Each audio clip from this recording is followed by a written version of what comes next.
Code 1 is a term used by law enforcement for either clearing a call as incident report made or as referring to the report itself.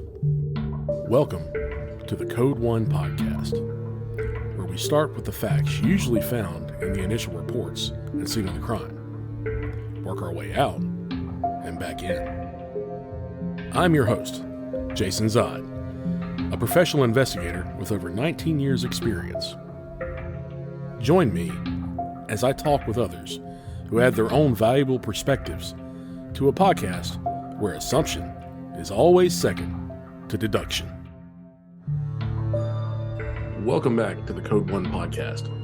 I'm your host, Jason Zod, and thankfully, still with us is the lovely Nat, fresh back from vacation. And howdy. How are you doing, Nat? I'm doing good. You doing good? She's lying, but folks, she's lying for us. And I'm doing fantastic. Fantastic. To my right, award-winning journalist in crime and podcast host extraordinaire of the Trash Podcast, John Hunter. I write crime. Yeah. And I'm also on a vacation. Well, for my problems. You put me on vacation tonight, buddy, because the case that you brought for us this week is a really, really good case. It is intriguing.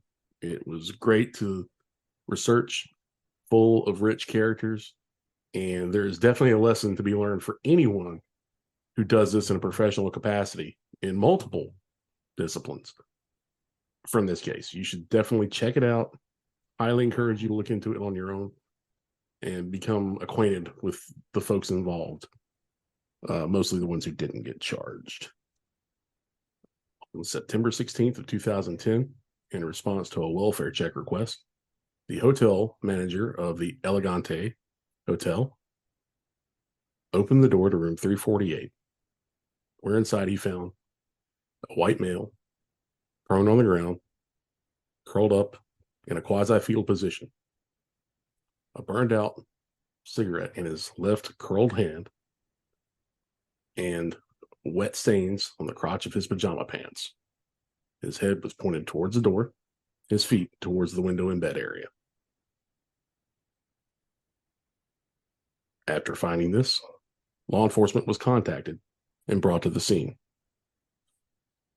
Responding after initial patrol was a detective by the last name of Apple. He was a seasoned veteran, and he started to have the case of his career right then and there, even though he wasn't sure of that yet. John, how did we get here? Well, this is, Beaumont, Texas. Mm-hmm. You want to keep in mind that even though it's September, it's hot. It's going to be hot, which does play a factor in this. Hot and humid. So you got this guy on the ground, and so Scott Apple, Detective Scott Apple, he's the kind of guy that doesn't really doesn't fuck around. He doesn't seem like the kind of guy that has a lot of fun with you. He seems very to the point and all business, which is maybe exactly who you want on this case.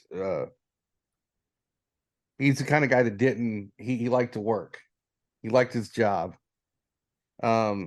But he comes in and he sees this, and it doesn't strike him as anything in particularly unusual, because the door was locked. There's no sign of struggle, no break-in. There's no windows broken. Nothing's, He was wearing pajama pants and sleepwear. Right. The room's intact. No real obvious wounds on this person.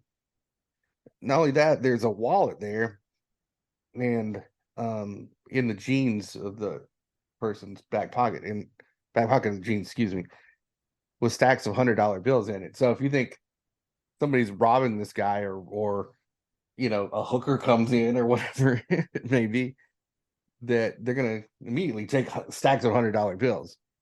Nothing, right? So next thing he does, which I'm sure you would do, you start asking next door in that round. Yeah. You do a little canvas, knock on doors, knock and talk interviews. You also make a basic estimation with 55-year-old smoker, possibly had medical issues.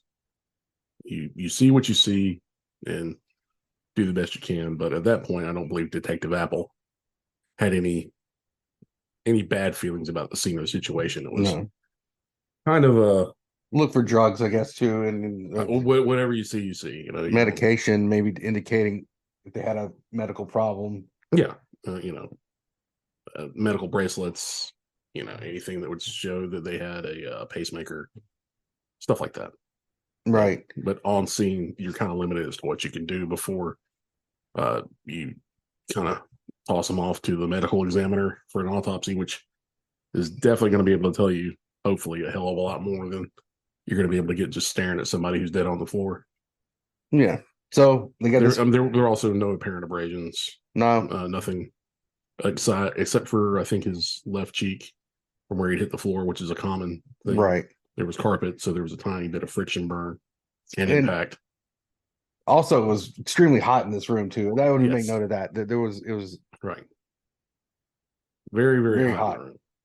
The only incident known the night before was there had been a power outage somewhere around 8:30. Yeah. That the hotel manager reported. Well, he looks at it and he goes, okay, well, this looks pretty standard natural cause type death. And so the hotel does their due diligence and they take him to the medical examiner for an autopsy. So he's thinking, no, it's whatever. This is what it is. Well, he gets to the medical examiner, and this is Dr. Tommy Brown. Okay. And this Tommy Brown had his own. He was a seasoned medical examiner. Right. He knew basically like it's going to take him roughly 45 minutes to figure this, He had his own system. Yeah. He kind of sounds like he's the sort of dude who would eat a sandwich during an autopsy day. And those people do exist. It's not just for Hollywood. And nothing wrong with that. Well, I mean, everybody's got to eat. Yeah. When are you going to take a break? It's not exactly on my list of shit to cross off. So, well, he gets his body in front of him. He's a 55-year-old Caucasian male, decent shape. Yeah, like you said, there's a 1-inch abrasion on his left cheek, which happened when he hit the rug. That's an impact and rug burn. And then he sees there's strangely a 1/2-inch laceration of his scrotum. Yes. So, yeah, that's interesting. But at the time, he calls it an edema / laceration. Right. The scrotum itself was swollen and discolored, and he said edema fluid, like you said. But the bruising after that had spread up to the groin area, so that means that there was some sort of impact. Right? Yeah, it appeared to be like a heavy, almost like impact. A car crash. And he didn't really get to see a lot of it until he opened it up with a standard Y incision. Right. And once that happened, there were multiple, catastrophic blunt force trauma. Blood, internal damage. Amount of internal hemorrhaging, specifically in the torso and the various chest cavities. Digested food, just right. His intestines had been perforated, the small intestine from the undigested food. Just chaos. Just cats and dogs living together. Fucked up, but no external bruising could be detected. There was only a small amount of lividity, which one would expect given the state. So strange. Yeah. Oh, remember that bus that went through its scrotum and The answer was in the scrotum. The answer is somebody took a greyhound right through his balls. Yeah. Was that 10:30 go through his balls? Yeah, I'm pretty sure. It's always late though. Yeah. He didn't miss the bus. No, the bus didn't miss him. crisscrossed, it would have been heavy. Oh, Jesus. So That was another bad creation. no, it was crisscross. Oh, I missed the bus. All right. So the medical examiners determined that he'd been beaten to death at this point because he ruled it a homicide due to the massive amount of impact irregularity. Maybe a hard kick or some sort of. He had theorized that it was a kick to the scrotum, which created the hemorrhage / damage there. So now he comes back with, like you said, homicide. Now you're going, who the fuck is this guy, right? Is he some sort of like, who gets him Street fighter? Is it Sam Elliott from Roadhouse? Who is this guy? Right. And the truth of the matter, it's probably the farthest from that. This is a guy whose name is Greg Fleniken. He was 55 years old at the time. Mm-hmm. Decent shape. He was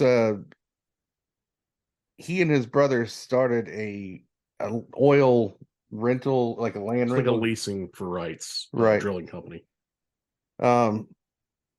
Highly successful. He had been sort of in that business off and on, I think, all his life. No, he actually had started off on boats. No joke. Oh, okay. Yeah. He kind of switched careers midlife, and they'd made a real go of it. But this is something that he was used to doing. He was used to being in these hotels. This is a routine for him. And so he ended up having a routine. I mean, he had this whole thing set up where he would get into the hotel and roll out a towel, and he would put like his cigarettes, he would put in his he didn't want to mess up the bed covers, right? And he just basically, it was a routine. He laid it out, and he'd smoke. He'd have a candy bar and watch a movie. Yep. He turned the air conditioning, which I appreciate this. Yeah, this was one of the things that made me like this gentleman the most. Yeah, it was ice cold. Always ice cold. I love. Arctic. I mean, so Nat, do you do that when you go to a hotel room? Ladies don't usually like the depths of winter coming out of the air conditioner like that, but well, I'm not ladies, so yes, I do like that. Oh, look at that. I run way too warm. Yeah. We sleep with the window open in the winter. Nice. Yeah. Good stuff. That's the way but to you go. close your blinds, so Obviously. yes. Obviously. Well, so Greg was that night, it was like no other night. He always I mean, it was like several other nights rather that he'd had these hotels. He's watching Iron Man 2. Mm-hmm. This hotel. He's got, I thought this sounded great. I've never had this combination of root beer and a Reese's candy bar. I don't know what Hell yeah. Sounds good. Somebody's about to fuck up his diet. Yeah. It sounds good though. He's enjoying that, and then something happens, and then he's dead. Okay. But what is it? What happened? That morning, or that night, excuse me, he had been emailing his wife, and I think the last message was something like to her. So she was like the last person he communicated with. He was supposed to be in his office. Was he supposed to be in his office the next morning? Yeah, I'm sorry. Yeah, at his office the next morning. His wife called the office. He wasn't there. That's when she checked up on him, and then that's where his people came over from the office. They got the manager to open up, and then they find him dead inside. Interesting enough, hotel staff had spoken with Greg right after the power outage that night, like almost immediately, checking on all the guests and making sure everything was okay. Right. So that he had contact with hotel staff that night. But this was a guy that just didn't. He was prepared to travel. He was he knew exactly what he needed. He knew how to be comfortable. he didn't drink to excess. It wasn't a heavy smoker. I think he smoked, but he wasn't like, didn't do drugs. didn't do drugs. He was basically, His wife liked him so much she married him twice. is that right? Yep. That's nice. Yep. They married very young and then were apart for several years and then got back together and have been together steadily the second time for over 15 years. Well, that's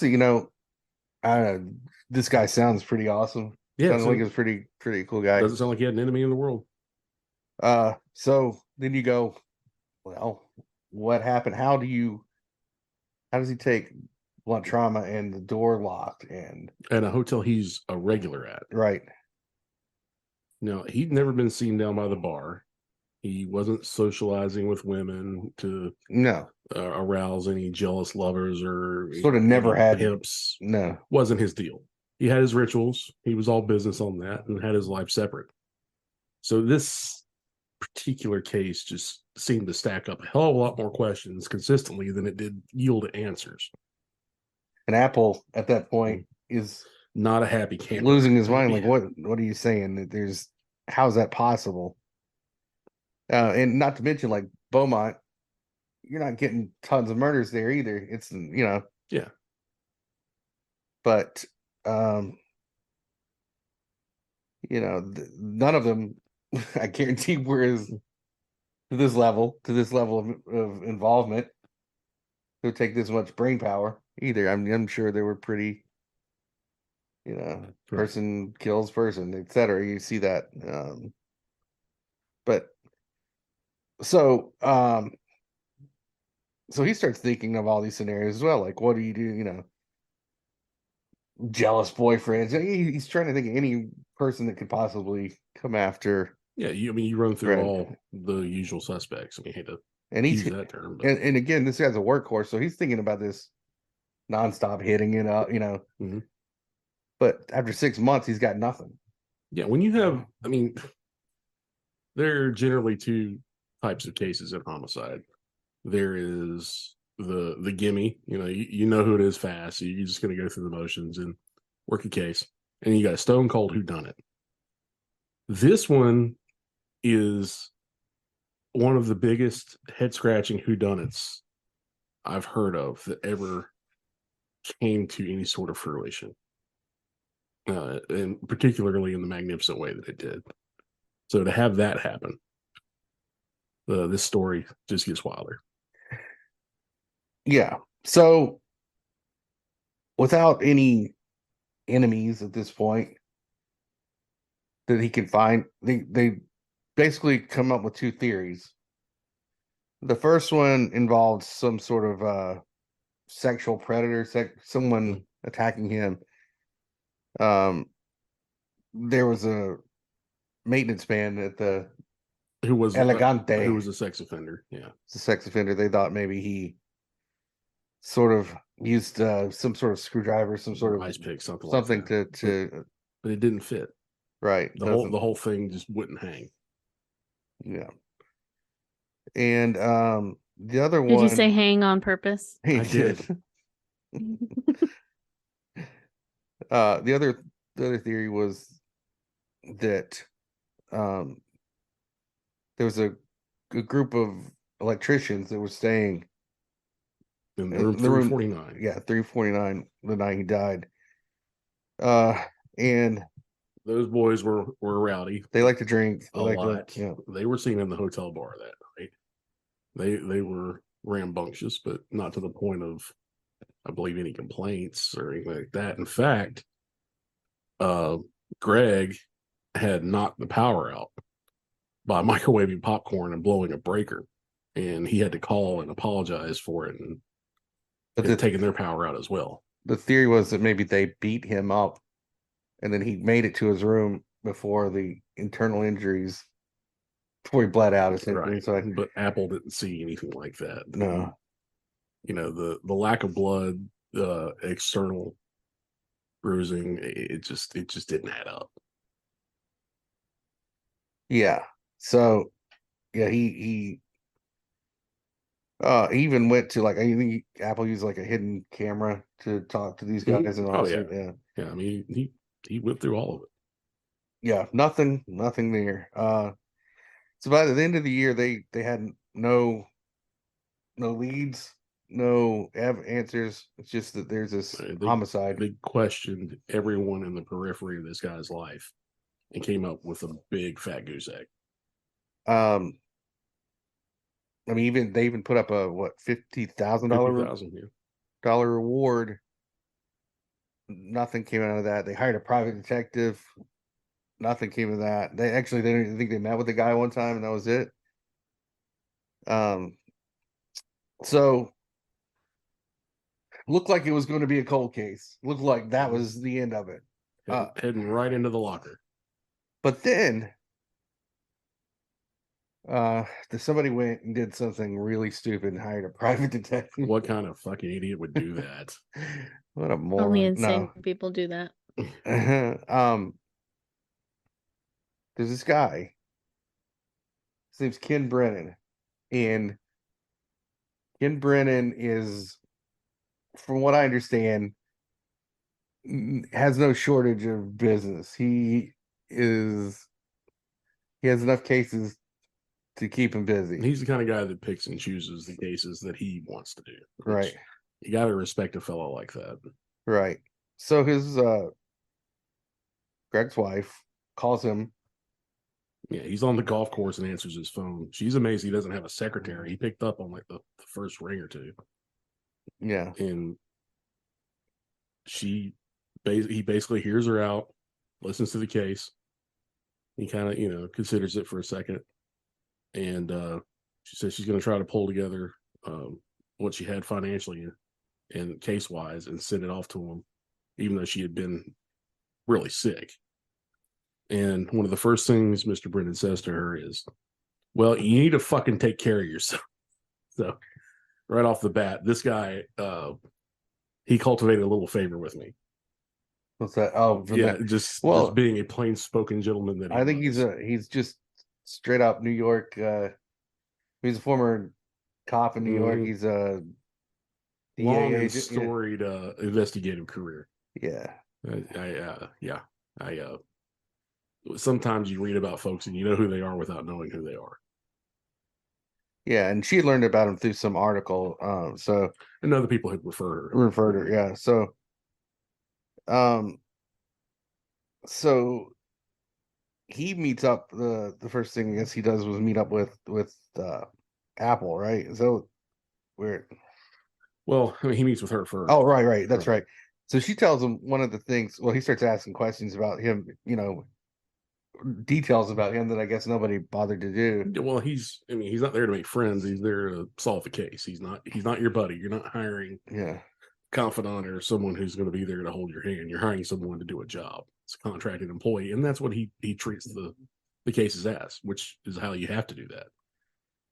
I mean, he asks all the usual questions about their relationship and their financial stuff and all that. The whole thing. But he did. Nobody asked her before that.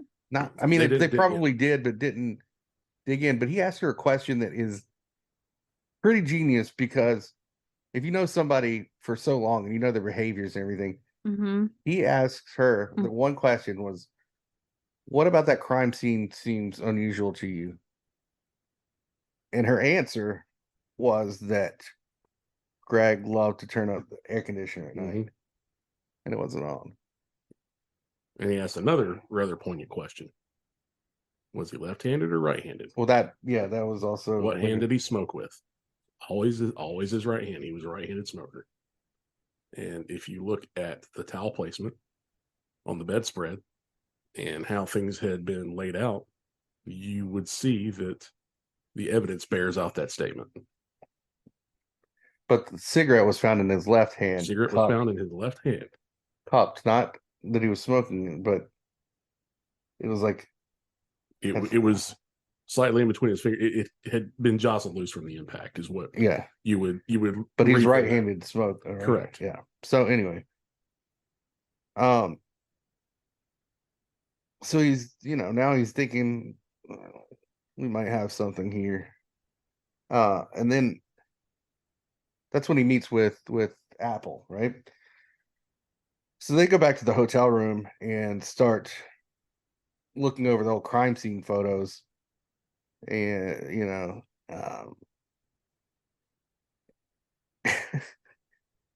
and so Brennan's listening to Adams and all of a sudden says, "I think I know how this guy died," which is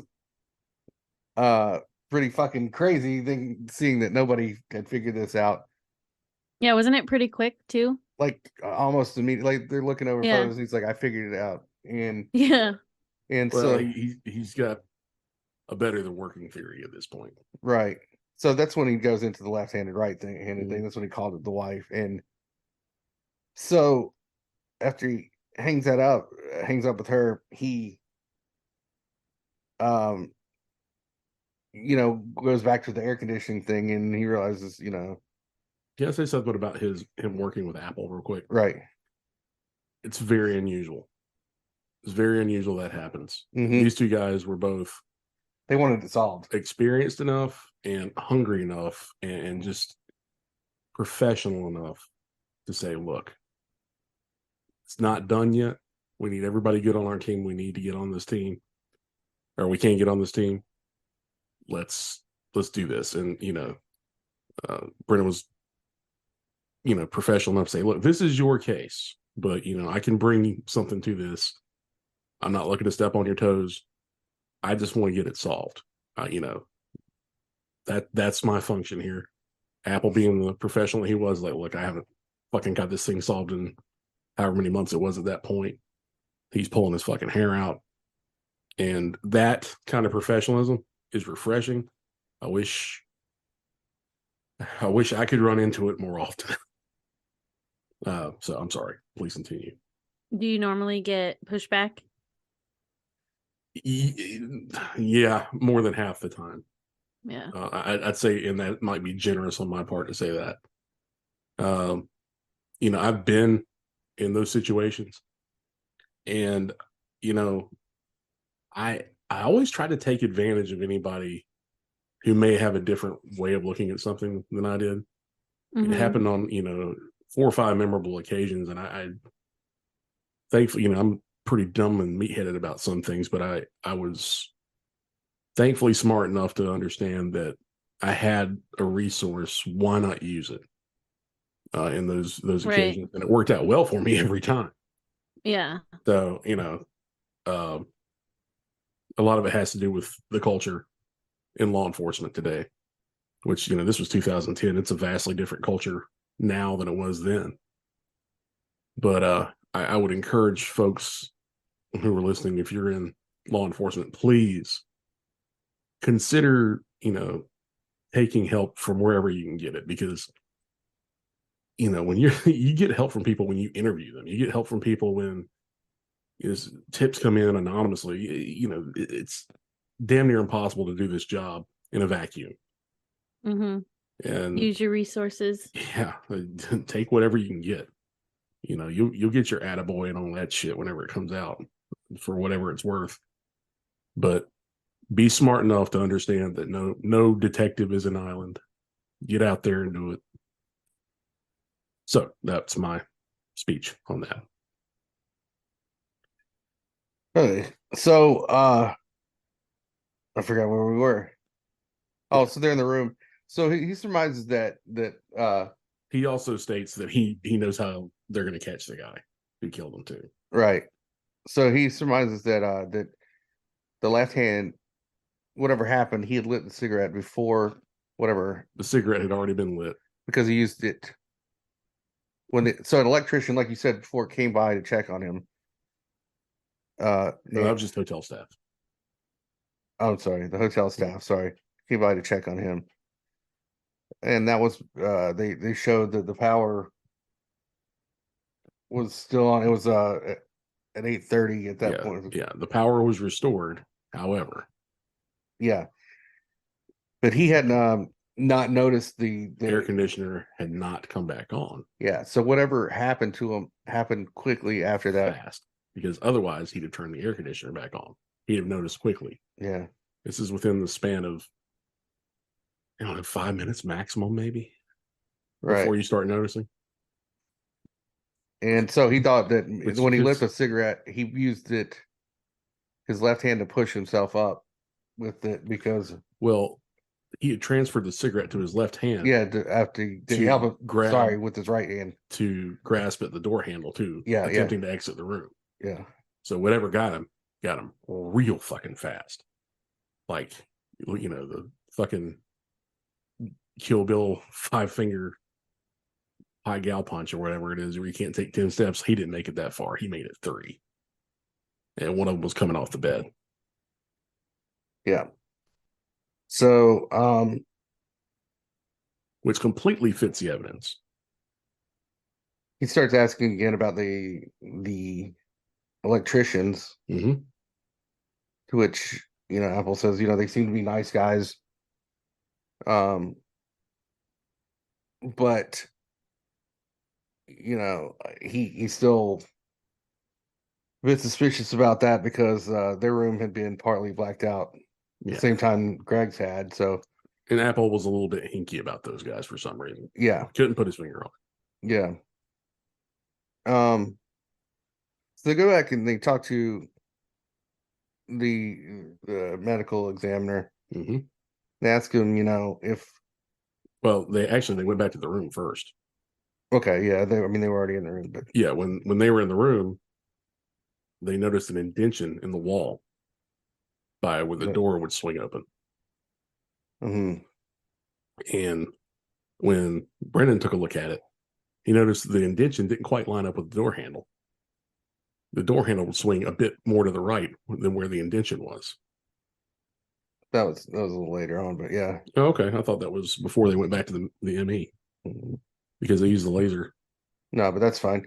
We'll just take it from there. So they go ahead, finish your thought. Yeah, well, at some point when they're in the room, Brennan correctly deduces to peel back where this patch on the wall was. And then when he goes into room 349, where the electricians had been staying, he looks on the wall and finds a nice pink colored spackle job, which he discovers is toothpaste. They get a search warrant. And I'll be honest with you, I've done that in hotels. Yes, we've done some magical spackling jobs. Who hasn't done that to a rental? Yeah, I had a friend that they basically this is like, I don't know, early or late teens. They were, I don't know. Anyway, somebody's body got indented into a wall and broke through it. Yes. So they took tape and painted over the tape to match the wall paint. And it was my just, gosh. yeah. Mhm. So somebody, It worked. yeah, it worked. They got their deposit back and nobody found out. And once the spackle had been, the toothpaste spackle had been removed, they shined a laser sight or a laser pointer basically through there, and it landed squarely in the area of the bed, like on top of the bed, right where the victim would have been laying. So what does that mean? Well, when something goes in about yay big and almost perfectly round, or at a slight angle and ovoid, and then comes out in a chunk on the other side of the wall, generally that there is a bullet hole. Yeah. I think I read a quote that Brennan said, "The motherfucker was shot," which is an aha His moment. quotes were the best ones. Yeah, this guy is crazy. In September, it's hot as fucking Beaumont, Texas. It's like Ray Liotta should have played this guy. I keep thinking Dennis Farina for some reason. Yeah, maybe. So the bullet went through the scrotum. That was the theory, and they needed the medical examiner to go back and change the cause of death. Right, which he wasn't really. He was not happy to do at first. Not at all. And they basically showed him there was no other way. They went through the entire fucking file. Now, keep in mind, this guy's office apparently was a nightmare. So when they start going through the file, it's like at first, Apple's kind of staying back and letting Brennan do the massaging. And the entry tract, that skin on the body, as any adult knows, is quite malleable. So finding the entry wound or shape, you'd have to really spread it out and look at it. Not mine, dude. Well, bronze. So yeah, Steel. when they were speaking to, he was very obstinate about it at first. He, don't tell me my business. And even called him devil woman at one point. Yeah, they start because you're looking at exhuming something and going through all this other shit, and sure enough, they go through the pictures, and Brennan just starts. It sounds crazy. Well, he and Apple I mean, really bring it's pretty irrefutable. Yeah, because he lines up the track the bullet went through the body, the perforations of the small intestine, the hip dysplasia trauma, with the all the internal bleeding there, all the tissue damage there. It's traveling up through the body and hitting all kinds of things in this fucking terrible pinball motion. Yeah. Then they get to the fucking picture of the heart, and he's like, "Doc, that's a fucking bullet hole." Yeah. He's like, "No, it's not." He's like, "Yes, it is. That's a fucking bullet hole." And the doctor's like, "Yeah, that's a bullet hole." And then you're like, "Oh well." Yeah. So he starts typing up his papers to change all that shit. And gives him $3. That was their bet. Right. That's not true at all. No, but not even close. adding in things. So yeah, I mean, even the liver, I think the liver had a track mark in it, which you only get from either a violent stabbing, impalement kind of thing. Most commonly in the United States, it's going to be a bullet mark. What if your liver's addicted to heroin? Yeah, everything cool we just did. I know. Did it. Yeah. Yeah, you've I want to do some cool everything. science. I want to do science like those guys. Yeah. So at this point, they have to re-investigate. The case is wide the fuck open now. Well, you have the guys next door that were staying there. Right. You have to reinterrogate and examine their story, right? Yep. So what happened then? Well, they approach one of the gentlemen. I think his name is Steinmetz. Is that that's how that is? I'm gonna go yes. I don't know. I believe that's correct. I think it's Elegante. Yeah. So so they go to the Chippewa County Sheriff's Office, and they get this guy back in there, and he thinks it's like a ho-hum, we're gonna look over this one kind of thing meeting, because that's what they told him when they had called him down there. And basically they catch him lying. They get him to swear out a statement, notarize it, and effectively he had just filed a false police report. When Brennan got his ass. Yeah, when Brennan and Apple confront him with this, he's like, "So what's it going to be? You going to go down for this shit that you didn't do, or are you going to tell us what the fuck really happened?" And Mr. Steinman says, "Okay, I'm going to tell you what really happened." So do you want to do the big reveal, John? I think you've earned this. Okay, so the story goes that, and this was in 2011, right? June 1st, 2011. Yes. It happens. So in 349, there are two accounts basically of things that happened, but they had all been drinking beer. We knew that. They were they're union electricians. I think that kind of goes without saying. Right. They were asked to, they got a whiskey from the car, this one of the guys in the room. Trent Pisano, right? He goes and gets a bottle of whiskey from this guy Mueller's car, right? He also tells him to bring up this 9mm Ruger. When he gets there, when Pisano gets there, Mueller takes out the gun and starts playing with it, which is what you do when you're with your boys. Drunk with whiskey and guns. When you're with your boys, you bring out your gun, and if you're like, look, dude, we got guns, and this is how. No, And you not a point great them idea. at people. Yeah, it's cool, right? No. Yeah. So he pointed at Steinmetz. Steinmetz, Yeah, this is Lance Mueller. right? Who hits the deck, right? Which is, kind of a whatever. We know who your friends are at that point. No, but he hits the floor and starts yelling at him. Then he points it at in Pisano's direction, just at the foot of the bed. All of a sudden, the gun goes off, right? Pisano's like, "Oh shit, I got shot." Like for a second, he's like, I'm hit." But then he sees a hole in the wall behind him, which was like some, Pulp Fiction. These anyway. He sees a bullet hole behind him in the wall, and so Mueller freaks out, and he takes the gun and he puts it back out in his car Immediately.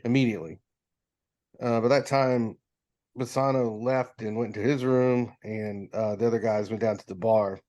No, Mueller and Simons went to the bar. He got extra hammered. Right. They didn't know that somebody was staying next door, according to them, which they did know, I believe. And then the next day, when they see a gurney coming out, well, they said, so this is an odd thing that they said there was a report that they still heard somebody coughing next door later that night, which there is a phenomenon that people. It's matrixing. Yeah, well, sometimes you can also have heard it earlier that night. You heard it later, but yeah. The bullet hole was definitely there. It didn't lie. No, the dead body wasn't lying. The account of the gun, which was present by all three of their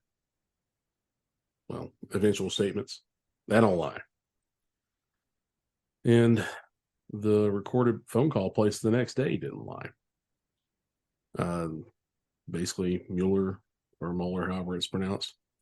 Yeah, I've heard that name. After Steinmetz calls him, it's like, "Hey, what's up?" It's like, "Not much. Hey, I talked to the cops yesterday from down there." He's like, "Oh, how'd it go?" He's like, "Well, told him the whole story. The one that we were sticking to there. He's like, "Oh yeah." He's like, "Yeah, the story." He's like, "Yeah, right." All the cops are recording this call. It's like, then, well, I was fixing to leave, and then they said, yeah, we know this is bullshit, and we've got you hemmed up. So then I just told him everything. And he's like, "You mean about the gun going off and all that?" And right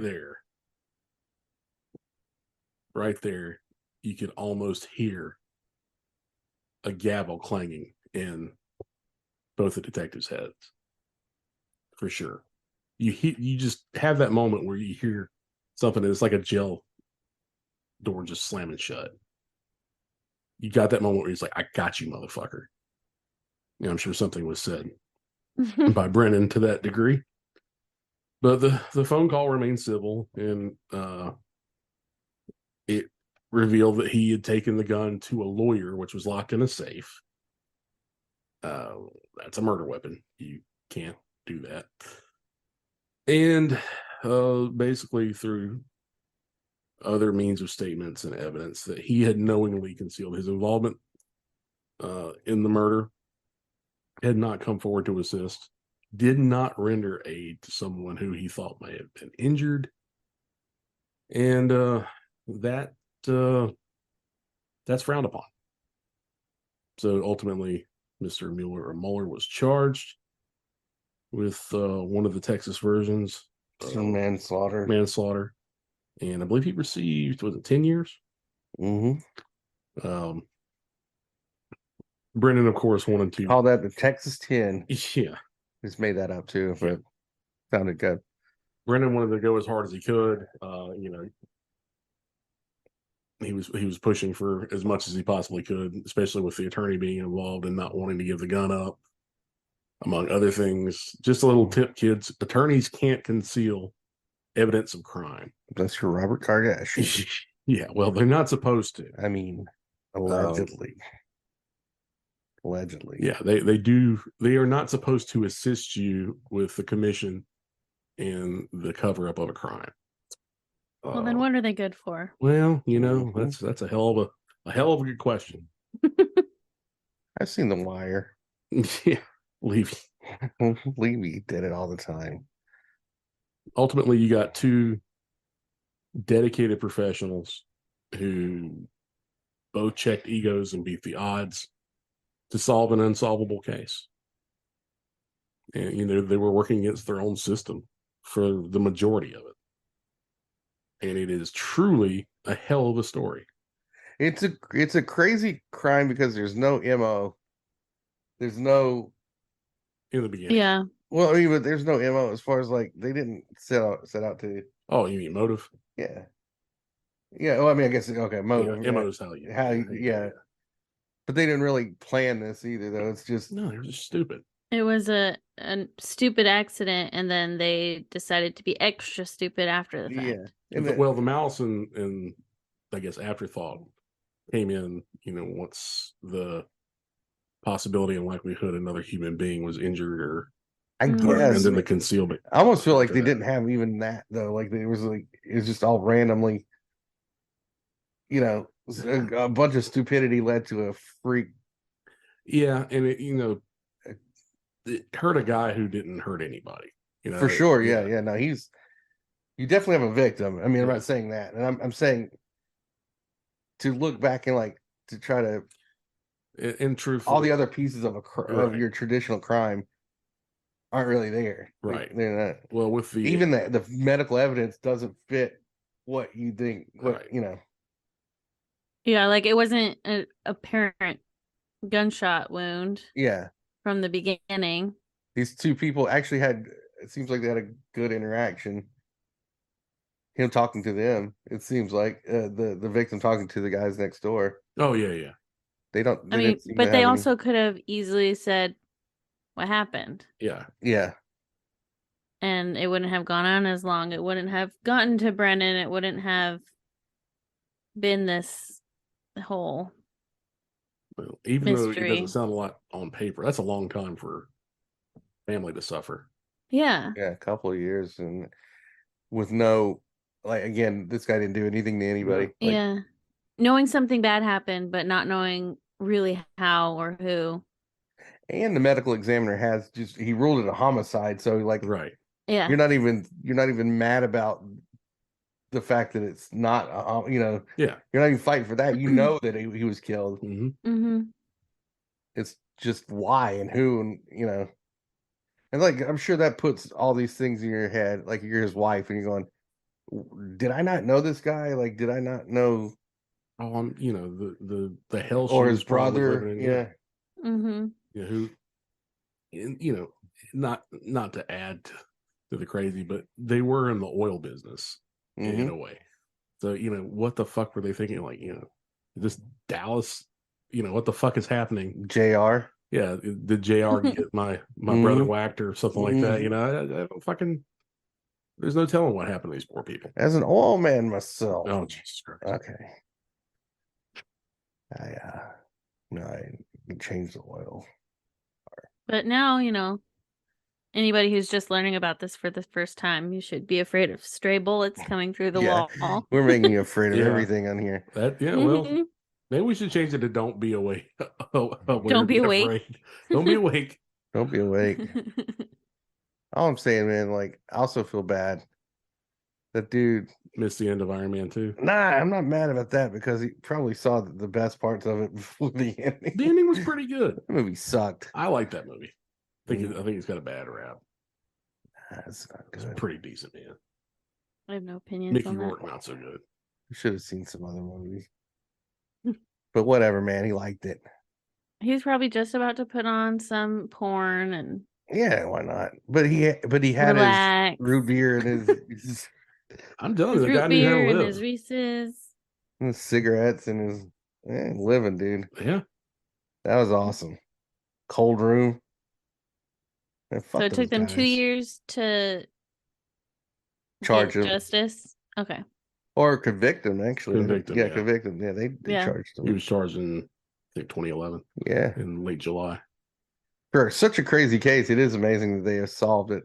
Yeah, I mean, Mhm. again, my hat's off. I really, really enjoy this case. I like the fact that it inspires me to do better, to constantly up my game.